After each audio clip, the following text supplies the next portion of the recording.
নমস্কার বন্ধুরা, ডাব্লিউবি মাওয়ালি চ্যানেলে সবাইকে আরও একবার স্বাগত জানাই। বন্ধুরা, আজকের আলোচ্য বিষয় জীবনে অসংখ্য পুরুষ, নেই একাকিত্ব, তবু সারা জীবনই একাকী বলিউডের এই 5 নারী। আসুন বন্ধুরা, জেনে নিই এরা কারা। কেউ সময়কে বুড়ো আঙুল দেখিয়ে নির্দিষ্ট বয়স পেরিয়ে বিয়ে করেছেন, কেউ আবার ছক ভেঙে থেকে গিয়েছেন একাকী, তবু তারা একাকিত্বে ভোগেন না। 20 কোটা পেরোলেই মহিলাদের শুনতে হয় বিয়েটা কবে হচ্ছে।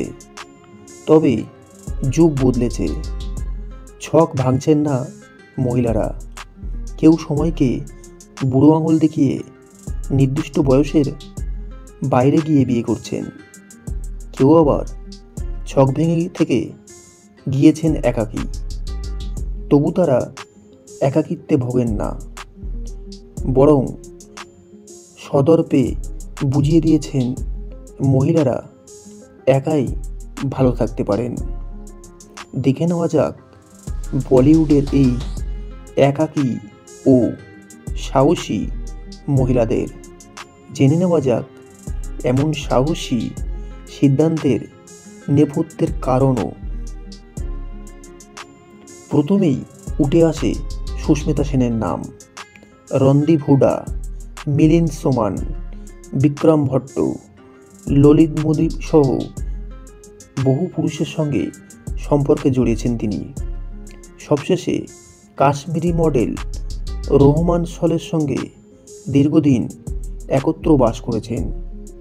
বন্ধুত্ব রাখলেও সম্পর্ক টেকেনি তাদের।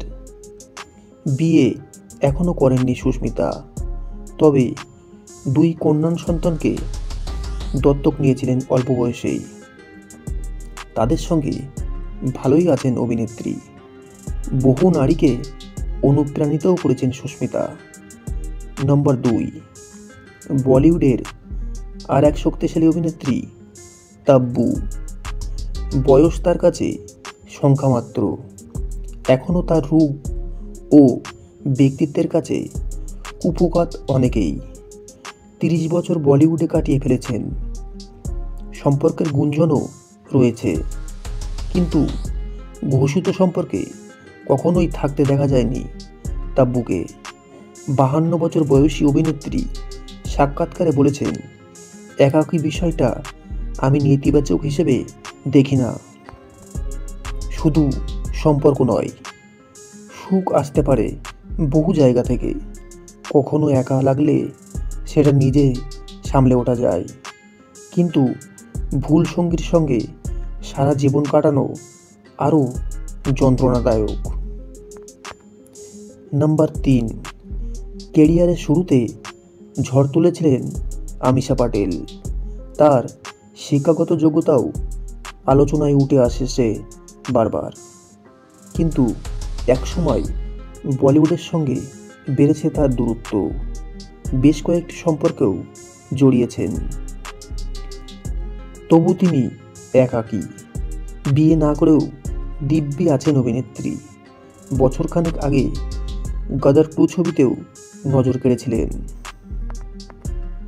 নাম্বার 4, রকস্টার ছবিতে রণবীর কাপুরের সঙ্গে তার রসায়ন সাড়া ফেলেছিল।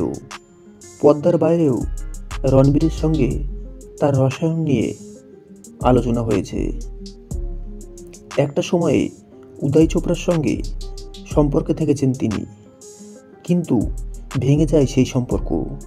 তারপর একা থাকার সিদ্ধান্তই নেন নার্গিস ফাকরি। নাম্বার 5, তিনি বিয়ে করেছিলেন, কিন্তু একাকিনী সাহসিনীদের তালিকায় তার নাম বাদ দেওয়া যায় না। 1990 সালে উদ্যোগপতি মুকেশ আগরওয়ালকে বিয়ে করেছিলেন। বিয়ের 7 মাসের মাথায় মুকেশ আত্মঘাতী হন। তারপরে একাই থেকে গিয়েছেন রেখা। তবে মনে মনে তিনি নাকি অমিতাভ বচ্চনকেই ভালোবেসেছেন। আর বিয়ের পথে যাননি তিনি। যদিও সাজের অংশ হিসেবে সিঁথিতে সিঁদুর পরেন রেখা। বন্ধুরা, আমাদের আজকের ভিডিওটি আপনাদের কেমন লাগলো তা অবশ্যই কমেন্টের মাধ্যমে জানাতে ভুলবেন না। এমনই সুন্দর সুন্দর ভিডিও পেতে হলে চোখ রাখুন আমাদের চ্যানেলে। দেখা হচ্ছে এমনই কোনো সুন্দর একটি ভিডিওতে। ততক্ষণে আপনারা ভালো থাকুন, সুস্থ থাকুন।